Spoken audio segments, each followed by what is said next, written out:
So hello everyone दोस्तों, कैसे हैं आप लोग। सो फ्रेंड्स, आज है हमारा 1000 वीडियोस की सीरीज का 268 नंबर का video. And friends, differential calculus की जो हमारी सीरीज चल रही है इस टाइम पे, उसमें मैंने डिफरेंशियल कोफिशिएंट का जो आज क्वेश्चन लिया है, देखिए क्या बोलता है। सो फ्रेंड्स, हमारा क्वेश्चन क्या है। Prove that the value nth derivative of x cube divided by x square minus one four x is equals to zero is zero if n is even and minus n का whole factorial if n is odd and greater than one. अब पहले चीज तो जो इसने last में बोली है उसको आप बिल्कुल नेग्लेक्ट करिए। स्टार्टिंग में इसने क्या बोला है, nth डेरिवेटिव। nth डेरिवेटिव निकालना है फर्स्ट ऑफ ऑल तो हमें x cube divided by x square minus one का, एंड देन बात करेंगे हम इससे आगे इसने जो भी कहा है उसके लिए, ठीक है। सो पहला हमारा टास्क है nth ऑर्डर डेरिवेटिव निकालने का। तो हमने मान लिया है y को इक्वेट कर लिया है x cube divided by x square minus one के। एंड हमें इस टाइप के क्वेश्चंस में फर्स्ट ऑफ ऑल तो ये चीज पे टारगेट करना चाहिए कि हमने इससे रिलेटेड nth ऑर्डर डेरिवेटिव में क्या फॉर्मूला या फिर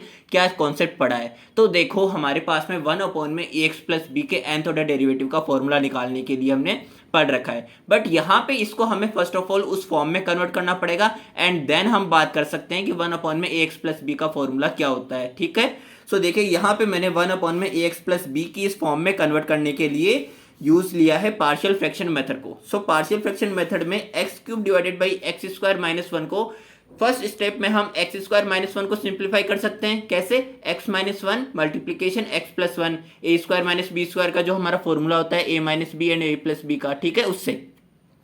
सो देखिए यहाँ पे X square X cube divided by X minus one and x plus one हो गया। अब ये जो केस है हमारा पार्शियल फ्रैक्शन मेथड का, ये केस है डिनोमिनेटर में non repeated and linear factors के आने का। यहाँ पर कोई भी टर्म मेरे पास में रिपीटेड नहीं है फर्स्ट ऑफ ऑल तो, एंड ये दोनों ही टर्म्स मेरे पास में क्या है, एक्स की लीनियर टर्म्स में है। तो ये नॉन रिपीटेड लीनियर फैक्टर्स का है मेरे पास में डिनोमिनेटर का केस, ओके। सो इस केस में हम क्या करते हैं पार्शियल फ्रैक्शन मेथड में, X cube divided by X minus one and x plus one को ए एंड बी जो हमारे पास में पार्शियल फ्रैक्शन के कोफिशिएंट है इसके रूप में लिख देंगे, यानी कि ए अपॉन में एक्स माइनस वन प्लस में बी अपॉन में एक्स प्लस वन लिख सकते हैं। एंड यहां से जब हम इन दोनों का एलसीएम लेंगे तो यहां से इसका एलसीएम लेने पे मेरे पास में ए के मल्टीप्लीकेशन में आ जाएगा एक्स प्लस वन प्लस में B multiplication x minus one. And then दोनों साइड्स के जब न्यूमरेटर तो हमारे पास में डिफरेंट है बट डिनोमिनेटर कैंसिल आउट हो जाएंगे। तो मेरे पास में देखिए ये टर्म्स लिख सकते हैं ना हम, X cube is equal to A multiplication X plus one plus में B multiplication x minus one.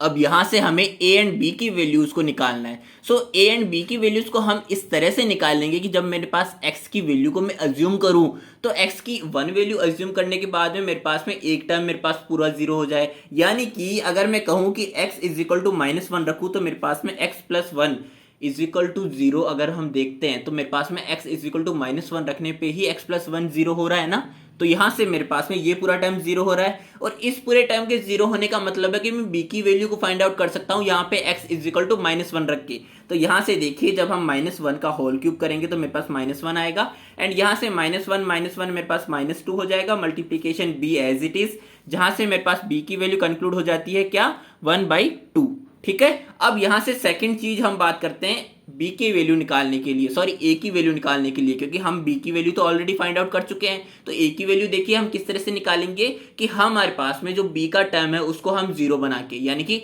x minus one है मेरे पास में, तो x माइनस वन को जीरो हम किस कंडीशन में बना सकते हैं, जब x is equal to one रखेंगे। यानी कि यहाँ पे जब x is equal to one मैंने रखा तो मेरे पास में a is equal to one by two मेरे पास में वैल्यू आ चुकी है। अब a एंड b की वैल्यूज को जो हमारा पार्शियल फ्रैक्शन मेथड का हमने फॉर्म स्टार्टिंग में अज्यूम किया था, ये वाली फॉर्म में हमने यहाँ पे रख दिया है, जहां से मैं अगर देखूं तो मेरे पास में X cube divided by X minus one multiplication X plus one finally converted हो चुका है one by two X minus one plus में one by two X plus one. यहां से फाइनली मैं वन बाई टू को कॉमन बाहर ले लेता हूं, एंड मेरे पास में अंदर कौन सी दो फॉर्म्स अलग अलग सेपरेटली मेरे पास में क्या मिल चुका है, वन अपॉन में ए एक्स प्लस बी की फॉर्म में मिल चुकी है, ठीक है। सो फाइनली मेरे पास में जो फाइनल स्टेप है स्टेप टू में हम क्या बात करेंगे। अब हमारे पास में जब फाइनली वन अपॉन में ए एक्स प्लस बी की फॉर्म में ये कन्वर्ट हो चुका है तो मैं nth ऑर्डर डेरिवेटिव निकालने के लिए वन अपॉन में ए एक्स प्लस बी का जो हमारा फॉर्मूला था वो अप्लाई कर सकता हूं यहाँ पे, जो कि क्या बोलता है, वन अपॉन में ए एक्स प्लस बी का nth ऑर्डर डेरिवेटिव हमारे पास में क्या हो जाएगा, minus one to the power n factorial and then a to the power n divided by X plus B की whole power n plus one. तो यहां से जब मैंने वन बाई टू कॉमन ले लिया तो मेरे पास में अंदर दोनों फॉर्म्स में मैं सेपरेटली इस फॉर्मूले को अप्लाई कर सकता हूँ ना यहाँ पे, जहां से देखिए ये एक मेरे पास क्या है, x का कोफिशिएंट है, यानी कि यहाँ पे मेरे पास में इन दोनों टर्म्स में x minus one and x plus one में x का कोफिशिएंट 1 है। इट मीन्स 1 की पावर तो कुछ भी हो ये 1 ही होती है। तो यहाँ से देखिए जब मैंने 1 की पावर n इन दोनों में लिखा तो इसका कोई सेंस बनता नहीं है, ठीक है। एंड सेकेंड चीज -1 to the power n factorial divided by x minus one की whole power n plus one, and as it is यहाँ पे ये वाली चीज चेंज होके इस वाले में क्या हो जाएगा, x प्लस वन की whole power n plus one, और न्यूमरेटर में मेरा एज इट इज रहने वाला है। ओके, अब यहाँ से मैं जितना कॉमन ले सकता हूँ बाहर उतना मैंने कॉमन ले लिया है। तो मेरे पास में देखिए -1 to the power n factorial divided by 2 को मैंने बाहर ले लिया है, तो मेरे पास में अंदर ये वाला टर्म रिमेनिंग रह गया है, जो कि मेरे पास फाइनली क्या आ चुका है, nth order derivative of x cube divided by x square minus one का। ओके, अब बात करते हैं कि इसने नेक्स्ट स्टेप में क्या कहा है हमसे प्रूव करने के लिए। तो देखिए इसने कहा है कि जब हम nth ऑर्डर डेरिवेटिव में x इज इक्वल्स टू 0 रख देंगे, तब जब हम n is equal to even value रखेंगे तो मेरे पास में इसकी वैल्यू 0 आनी चाहिए, एंड जब हम n is equal to odd रखेंगे वैल्यू तो मेरे पास में -n का होल फैक्टोरियल आना चाहिए, जो कि ग्रेटर देन 1 होगा, ठीक है। सो देखिए बात करते हैं इसकी प्रूव करने के लिए। तो देखिए फर्स्ट ऑफ ऑल तो मैंने इसको एक जनरलाइज वे में कन्वर्ट करने का ट्राई किया है, जहां से हम n is equal to odd या इवन वैल्यू रखे, उससे पहले हम इसको किस तरह से कन्वर्ट कर सकते हैं फर्स्ट ऑफ ऑल तो, ठीक है। सो देखिए -1 to the power n factorial divided by 2 मेरे पास में एज इट इज था। अब यहां से मैंने फर्स्ट ऑफ ऑल तो x is equal to 0 value रखी है, यानी कि x इज इक्वल टू जब मैंने 0 रखा तो यहाँ पे मेरे पास में डिनोमिनेटर में -1 की पावर क्या रह गई remaining, n plus one, and यहाँ पे 1 की पावर n प्लस वन। अब फर्स्ट ऑफ ऑल तो ये चीज देखिए कि 1 की पावर n प्लस वन है यहाँ पे, तो 1 की पावर n प्लस वन में तो चाहे मैं ऑड रखूँ या इवन रखूँ n की वैल्यू, यहाँ पे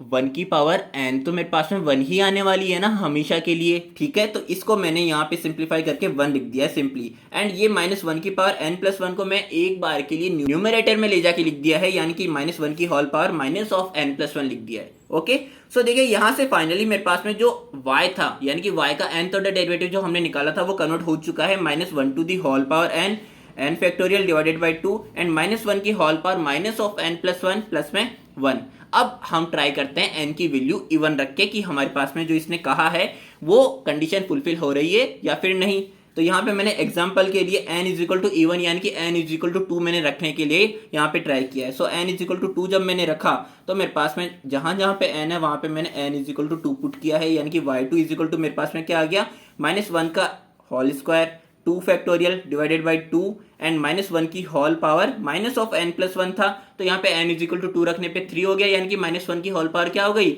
-3 हो गई, एंड -1 की होल पावर -3 हो गई। तो यहाँ पे मैं इस चीज को मैं किस तरह से लिख सकता हूँ, अगर मैं सिंप्लीफाई करूँ तो इसको अगर मैं डिनोमिनेटर में ले जाऊँ तो -1 की होल पावर मेरे पास में 3 हो जाएगी ना, तो -1 की पावर 3 तो मेरे पास में क्या होगा, -1 की पावर जब ऑड आती है तो मेरे पास में -1 आता है, -1 की पावर जब इवन आती है तो मेरे पास में +1 आता है, यानी कि यहाँ से मेरे पास में -1 मिल जाएगा एंड +1 एज इट इज, यानी कि -1 एंड +1 कैंसिल आउट होकर मेरे पास में क्या देगा फाइनली 0 देगा। तो देखो बाहर चाहे कुछ भी हो, अंदर जब हमारे पास ब्रैकेट में 0 बन गया तो इसकी फाइनली वैल्यू मेरे पास में 0 मिलने वाली है। इट मींस ये हैंस प्रूव हो चुका है कि जब हमारे पास में n is equal to even value होगी तो x इज इक्वल टू 0 रखने पे हमें क्या मिलेगा, 0 मिलेगा। अब बात करते हैं ऑड की। तो देखिए जब मैंने ऑड रखा, यानी कि ऑड रखने के लिए मैंने एग्जांपल लिया है n इज इक्वल टू 3 रखने के लिए।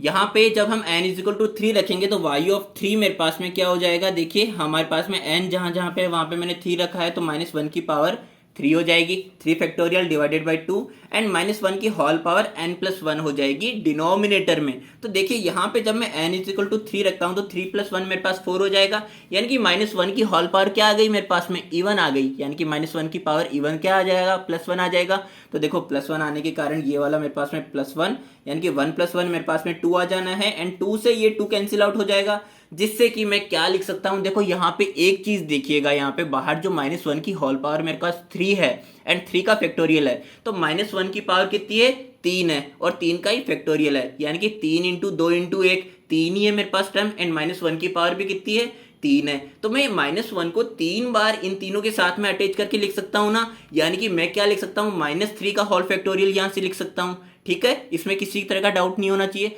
यानी कि जब मैंने n इज इक्वल टू 3 रखा तो मैं इसको कैसे लिख सकता हूं, -3 का होल फैक्टोरियल। तो जब मैं n is equal to n ही रहने दूं तो मेरे पास में फाइनली क्या आ जाएगा, -n का होल फैक्टोरियल, जो कि ग्रेटर देन क्या है, 1 से है। तो ये भी मेरे पास में फाइनली क्या हो चुका है, प्रूव हो चुका है। सो यहाँ से मेरी कंडीशन जो थी, इसने दोनों कंडीशन जो क्वेश्चन में कही थी वो हमारी फाइनली प्रूव हो चुकी है। So thank you so much दोस्तों देखने के लिए। मिलते हैं हमारे नेक्स्ट वीडियो में, तब तक के लिए चैनल को सब्सक्राइब करना ना भूले, वीडियो को लाइक करना बिल्कुल ना भूले।